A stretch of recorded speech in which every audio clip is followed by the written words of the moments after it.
lot of us are wired as humans. A lot of us are wired to, you know, we wait until tragedies happen in life, or we wait until there's some sort of loss, some level of loss, some level of tragedy before we feel the nudge to, let's just say, get it together.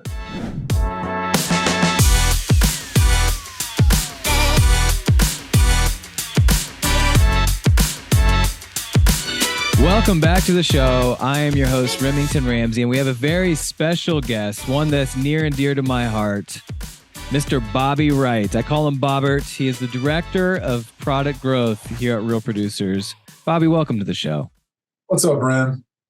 I told you that I spilled the beans, but we talk often. You are the yin to my yang in terms of business. We are we're trying to grow this Real Producers to a household name in real estate, and your journey. Most people know my past, where back in 2015 we launched the first one. You were the second one out there in Columbus. I remember your logo. It was a baseball themed logo. Do you remember that? Do. It's embarrassing to look back at some of the decisions we made, but we've come so far, and look at us now. Yeah. I think I even did the first photo shoot with my smartphone. So I showed up at Jill Riddler. Keller Williams was my very first cover in Columbus, Ohio, and I took her pictures with my phone. So we've come a long way for sure. We have come a long way. Well, Bobby has a unique. I talk to him often, obviously for our roles, and I just told him I was mowing my yard the other day, and I was thinking about all the things. Like, you make me think about things more than I do, and also in different ways, and I end up writing that in some of my pieces and stuff like that. So much so that I think I'm going to start a segment, and so you guys are hearing it for the first time. This is a piece of history. I'm starting a segment called My Buddy Bobby, and the first thing I'm going to write about, I'm not huge into CrossFit, but I really like the Murph workout, where you work out with like a 20-pound vest. So I ended up buying that. And after talking to you, you had this concept, this perspective of wearing the vest that I had never heard of. Can you kind of share with the audience what you do with your 20-pound vest? Yeah. For some reason, it's gone to the vest. I guess it could be really anything, but we'll talk a little bit more about where that perspective comes from for me. But the bottom line is if I ever catch myself, feeling ungrateful in the moment in a certain situation, I need to be reminded that I'm stronger than that. So I make that situation harder on myself. And you put on the vest. Yeah. For example, my wife and I, for some reason, decided to move the majority of our things the last time we moved homes. And I caught myself complaining, and we were well into the second or third day. We were exhausted. I was complaining, and found it to be a good time to put on my 50-pound weighted vest and immediately stop complaining. And I was reminded that I've got more to give, and certainly should be more grateful. And you know what? You shared that with me, and I laughed about it. But then I caught myself complaining. I started feeling sorry for myself, making excuses. I don't remember what I was doing, but I was home alone, and I was being very negative, and I'm not typically like that. And I caught myself, and I walked past the vest, and I thought my buddy Bobby. So I put on my vest. And I ended up doing like the rest of like the chores I was doing. I mowed my lawn in it. And every single time I felt the weight of that vest, I smiled, and I thought about the perspective that we have so much more to give. Like, what am I complaining about? Like, this is ridiculous. You see what's going on in the news in different countries. You see what's going on in different parts of our country. And like, there's just nothing that even compares to that in my own life. Stop feeling sorry for yourself. Be the man that you said you were. So I love it. And Bobby, you have so many more things like that to give. And before we jump into your unique perspective on life that shifted a couple years ago, I do want to give a brief history of you and your role here at Real Producers. So your title is Director of Product Growth, but you're one of the most, if not the most beloved person and you just spend so much time digging into people, making them feel cared for, like they have a voice. And that started early on. Like, can you kind of give your intro to, because you weren't always in sales. In fact, you were a baseball player. So how did you get into this, the sales arena? Yeah, my wife and I at the time were both actually we were dating at the time. We're both collegiate coaches. Her women's volleyball, myself baseball, and we were in distance from each other. And I wanted to propose. We both kind of knew that one of us was going to have to leave the profession if we wanted to start a family, because it was very difficult to even be around each other because we were always so busy. So yeah, I was a college coach. I thought that was going to be my career, and I definitely thought that it was obviously worthwhile to propose and to step away from that and support my wife and her coaching career. She was definitely higher up the ladder than me at that point, so as well. So, but anyway, one of my best friends I've known since I was 12, who was also a college coach at the time, joined into, and I spent about a year asking him questions about how it all works. And about a year later, I ended up back in Columbus, Ohio, launching my very first neighborhood publication, which is a product that Into offers, and got into leadership. Loved the Columbus team, and pretty soon Columbus had no other opportunities. And what I realized, well, I was looking around for other franchises. I was looking at other companies, looking at other business opportunities. I show up at a conference in Chicago at Crown Plaza Conference Center and Hotel, and learn about this realtor product that we had. It wasn't called Real Producers then. It was called, I think, Indie Top Producer, right? Yep. That was run by you, created by you. About a week later, you and I get on the phone, and I get the nod, and 5 months later, we've got Columbus Real Producers and a few more behind it. So it was so encouraging to me to find you were one of three other guys that we basically took veterans from other products to see if we could launch this thing. Because at the time, I knew it was a good idea. I didn't know how hard it would be for others. I didn't know how much of my success came from just following the rules of selling advertising and partnerships to just having connections. But to be honest, what I learned was the connections that I thought I had were actually the ones I struggled the most to bring onto the platform. I don't know if they saw me as the closing gift guy or what. And then you and two other guys within 5 or 6 months had duplicated the program. And to this day, the calls, I still have those calls. To this day, I get on those calls, and we haven't changed a whole lot of the core of the product from that time. So big decisions were made. We learned very quickly, how we can serve with this product, whether it be the real estate agents or the vendor partners. We learned very quickly where the need was, and we just inserted ourselves and listened. Yeah, we didn't really need to change much. I give Bobby a hard time too, because his clients in Columbus must love him, because he slashed his prices in half compared to the rest of us. You're like, what? What's your back cover? I'm gonna do half of that. We'll see we're gonna sign him up for 10 years. Well, you got to remember back then, we had one example of it. Yeah. And I was kind of going off of what we knew on the neighborhood product, and realize what happens for like a lender or a title company when they get a relationship with a top producing real estate agent, and the amount of money that they're investing and the time and the fact that we're more targeted and relational. We were shown, I believe, in the very early stages of Real Producers, just how valuable our relationships are. In fact, I often wonder if we should charge more. But that's another conversation for another day. Well, we'll flash forward to your role now. A lot has happened in the 8 years. At one point, you even left us, sadly, for a startup company, but it was time for you to try something else, because really that would have been your second career job ever since leaving coaching, which was what you got started in. And then fate brought you back to us to be in the role that you're in now as director of product growth. But the kind of guy you are, Bobby, I think it speaks volumes that when you sold your franchise, the franchise piece of it, Katie, who now runs Columbus now, after years of running that franchise, is top 20, maybe even top 10 in the company. And one of the hardest things that I've seen across the board, whether it's real estate or small business or anything like that, is selling a product or brand to someone else and that person thriving. It's just tough. Everyone's tied to that person. So the fact that she's still thriving in her market there in Columbus speaks volumes to the way you left it. So kudos to you.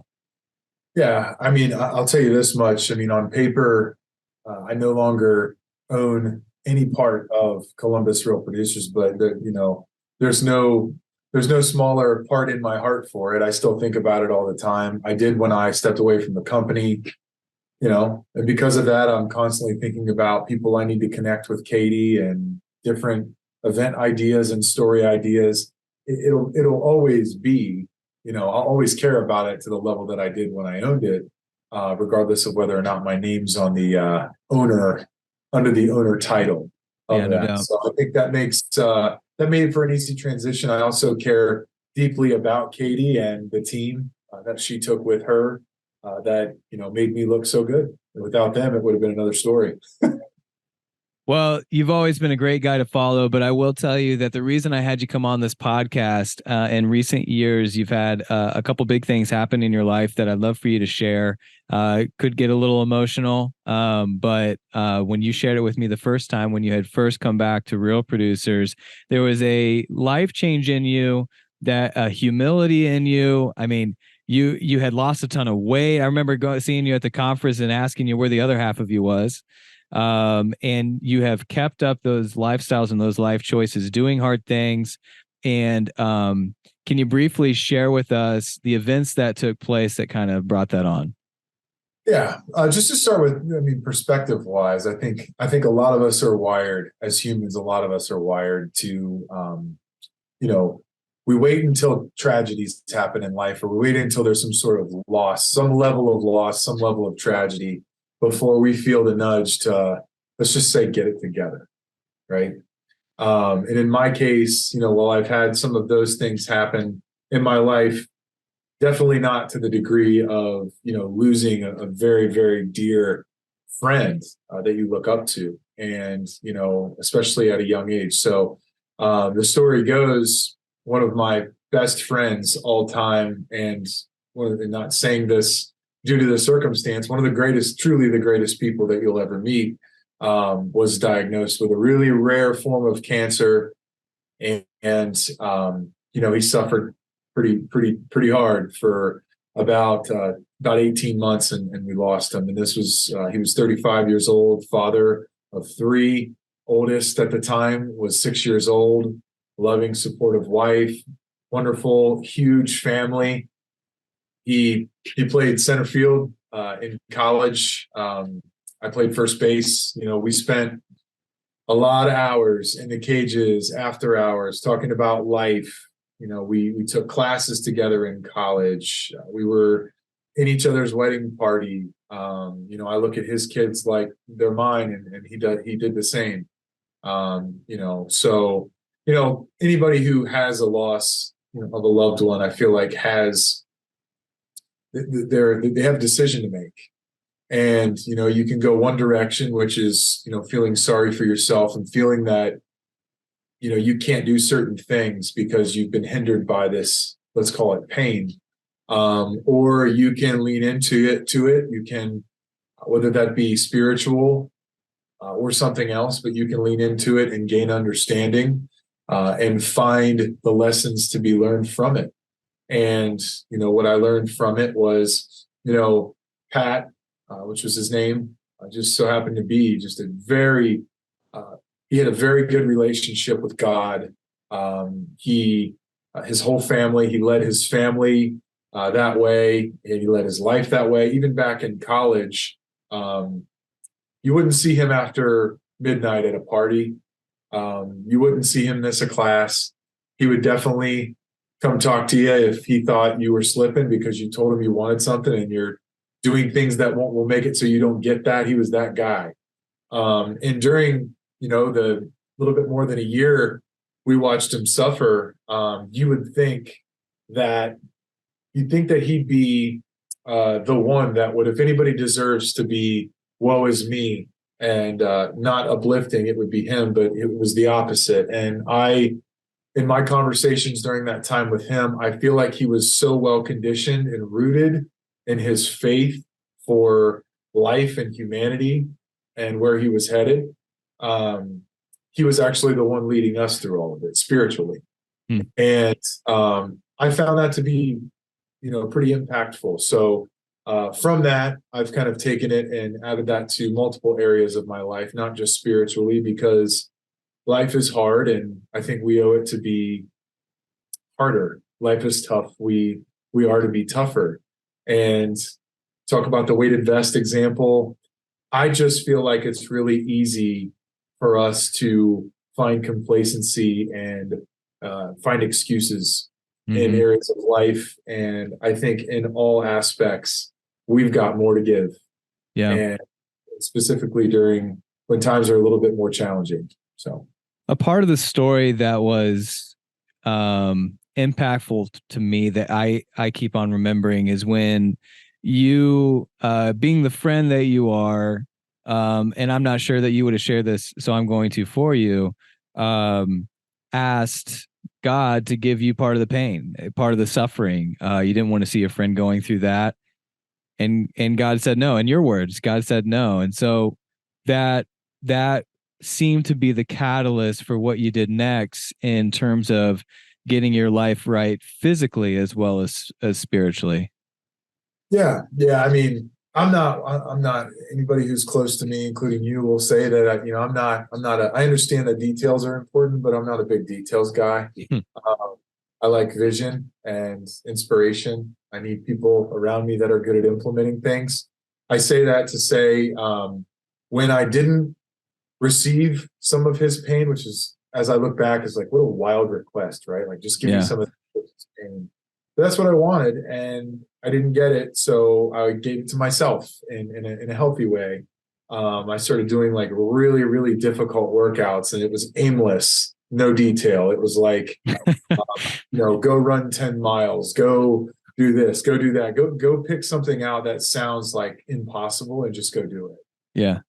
Because if I wasn't going to be given some of his pain, I wanted to receive the highest level that I could without obviously being hurtful to myself. I wasn't thinking that, but I wanted to be right along next to him. I wanted him to see me, which was also kind of wild because I don't know if he knew that I was doing that, but he definitely would have. I'm like imagining his laugh right now of like he would do that. He would do something. Well, in doing so, you were also just wanting to become a better human being. You were wanting to be someone who thought about your kids more and spent time with your family more and got your body and your mind, your spirit right to be a better father, a better husband. And I wonder, like, I think a lot of people would argue, I mean, you kept saying like you're not a details guy and you didn't have a plan. You just like whatever came to your head, you did. That's probably a good thing, wouldn't you say? Because like your other opportunity, like a lot of people wait until they have the perfect workout to do, and they're like, "Hey, listen, let's put together. Let me meet with a coach. Let me Google a bunch of different workouts, and then next week I'll start the same." But that wasn't you, and I think there's something there. I think the fact that you're like, "I'm just going to do it," and then eventually it led to your extremely regimented training program that you're on now. But I don't know that you would have gotten there had you not just said, I'm just going to run 10 miles today. I'm just going to lift all the weights in the gym today. Yeah, I think you're right. But Pat never got to decide, when the day was going to be hard and, when he was going to go do something difficult. I mean, it got to the point where, when you watch someone you love, need help, go get into the restroom and not being able to get out of bed, and when it hurts to hug your kids, but you do it anyway because it's your kids and you love them. When you don't want to be the reason why your family doesn't go on vacation, so you try your best, and in pain you go, which is what he did. You don't get to choose that type of hurt, and I find great gratitude that I get to choose to do something very difficult so I can be tougher outside of it. And he didn't get to do that. And to me, that was something that was really profound, is that I can make a choice right now to do something that I wouldn't otherwise do, that most people wouldn't do, and I'll find appreciation in it, and I'll be tougher out the other side. So, that was really the motivation for me to start doing those things. And you're right. I probably wouldn't. I probably wouldn't have ended up where I am today. It probably would have been fleeting. Well, now you're attracted to that lifestyle and you've read books on this kind of stuff. And, I think a book that we read similarly that we both enjoyed was Do Hard Things. You shared that one with me, but we've teased everyone enough. Let's talk about what you've now done with your physical regimen, like what you're actually looking forward to. I mean, we're talking about triathlons, marathons, Ironman training. Walk me through the steps of the last couple of years as you've grown in this process. Yeah, I mean, I started actually, doing things that were organized and not put on a weighted vest and go walk uh, crazy amounts of miles and run a long way and lift a lot of heavy weights with no direction. So I started, really, I remember the day that I was at my in-laws' house, and I think it started to come to me like, what are you going to do? Just wake up every day and be a caveman and just go do whatever you feel like doing that's difficult. Um, I don't remember. Maybe it was good marketing. I can't remember. I just remember thinking to myself, what do I hate doing? What do I absolutely hate doing? And I just wrote down running, swimming, biking, and I'm like, I'm gonna do an Ironman. Yeah. That's where it all started. And obviously, it's funny because another dear friend who you can kind of call our little core group of friends, Aaron Hutchison, is a part of that group. He was behind the plate at Otterbein with Pat and I. We played college ball together.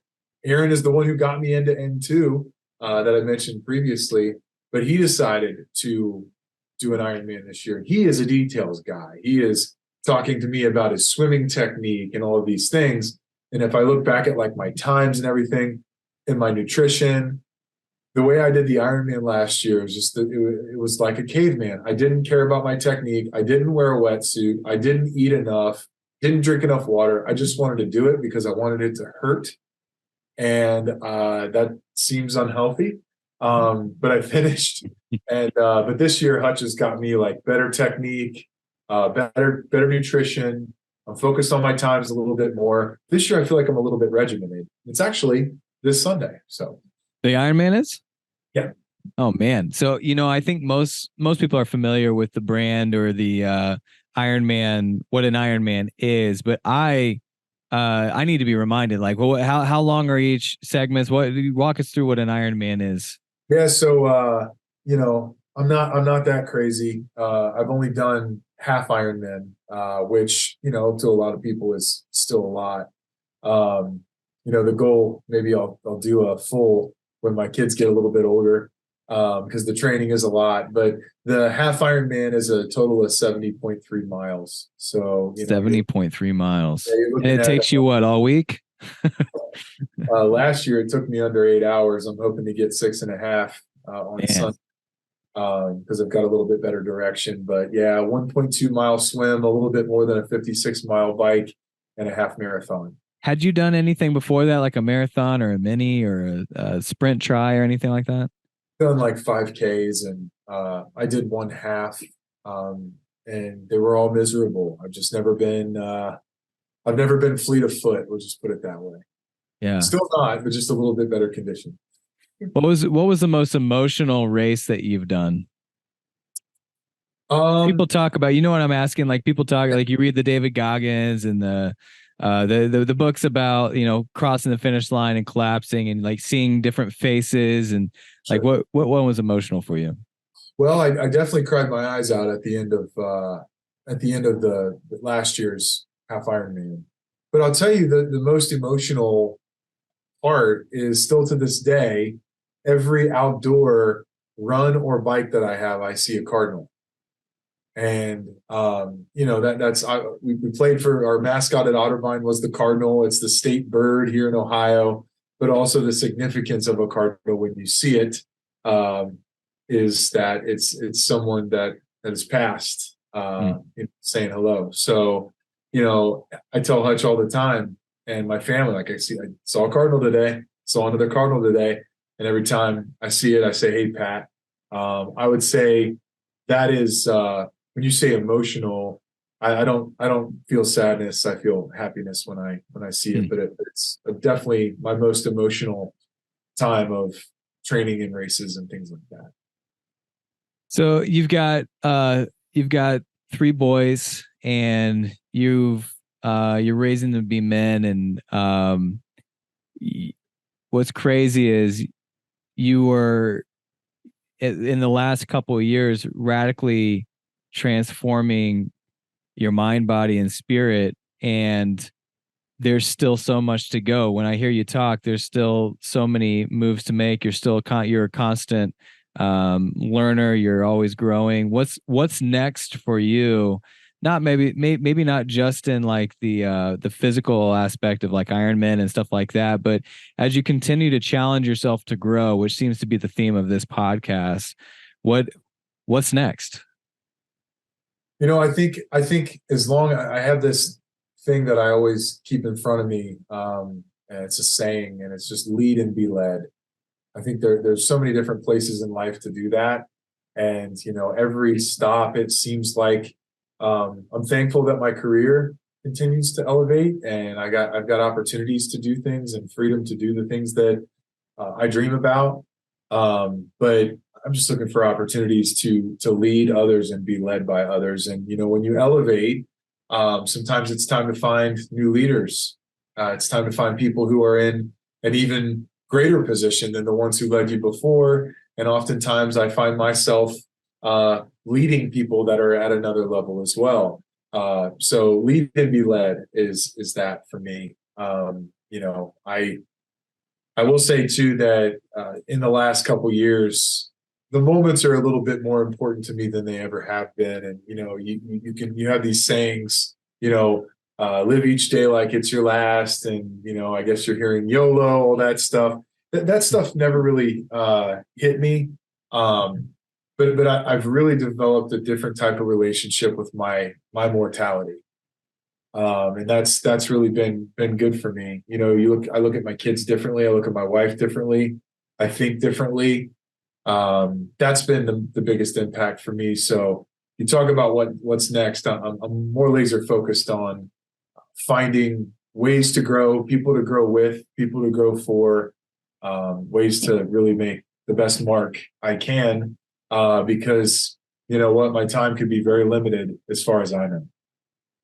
No doubt. Bobby, you've been the first guest that hasn't been a realtor or someone in the real estate space. This was kind of we've been talking about doing this probably since the beginning. I typically end a podcast asking about where we can find them and what they're doing. Obviously, real producers are where we can find you, but I'm just curious, what you've listened to every single show, you've talked to every single guest. What have been the more memorable guests and shows up until this point that we can kind of point people back to so that uh, we can grow this thing? Yeah, I mean, Samantha Taub was such a pleasure. Just her tone of voice, her story. You listen to that episode, and you find yourself, if you're feeling bad for yourself, just Yeah. listen to that episode. Yeah. Talk about 20-pound vests, Cambodia, genocide as a kid. I was listening to her episode again a couple days ago and just talking about her toy that she would play with was rolled up balls of mud that she would roll into marbles, and she Yeah, almost died because they thought it was jewelry. I mean, just next level stuff. So yeah, that was pretty impactful. what she said. I mean, even she loves day old donuts, and when she told me that, I was just like, I hate day old donuts. I like them fresh. It's like, gosh, well, look where I grew up and look where she grew up, right? Yeah. Um, so I also love the Brett Boone.